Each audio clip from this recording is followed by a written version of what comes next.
I had the chance to sit down with CEO of the United Soybean Board, LENTSCH, and Chair Philip Good recently to talk about what's ahead for the United Soybean Board in 2025. First off, it's an honor to work for the 77 farmer leaders who volunteer their time. They come from across 31 states, and the United Soybean Board is farmer-funded, farmer-led, and farmer-directed, and I get to be the person in charge of helping manage the organization.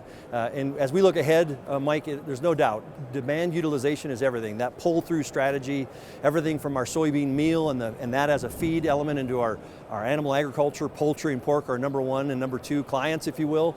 But ultimately, this domestic turns into international opportunities as well, working through partners like the United Soybean Export Council and making sure our products get into foreign markets. That's so true. That demand is a concern. Now, Phil, we've got some trouble in farm economy right now. As you look out, what issues are you concerned with? Well, as a farmer, I totally feel it, realize it, recognize it.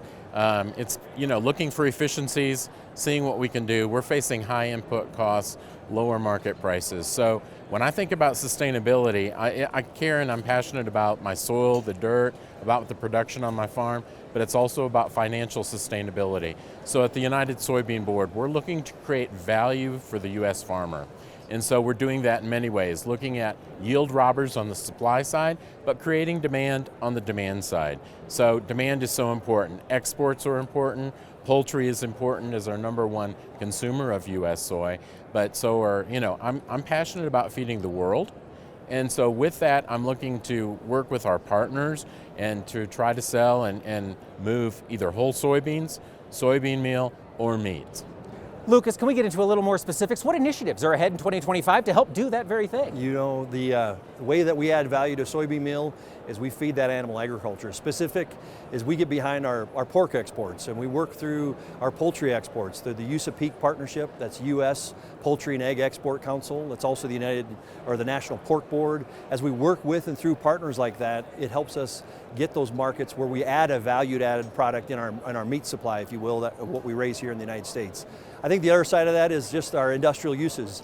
Everything from soy transportation into the tires to if you think about our sneakers to our industrial uses like asphalt. Probably a really exciting innovation that I'm proud of is the fact that farmers have developed a soy firefighting foam. And think about that. That's to replace something that's got forever chemicals, and now it's healthy for the environment, but it's also healthy for our firefighters. That's pretty exciting stuff. And all of that is about demand creation, but not forgetting at the end of the day, we feed animals, we feed people, and we fuel the world, and we're about making sure that we've got a great domestic supply right here at home.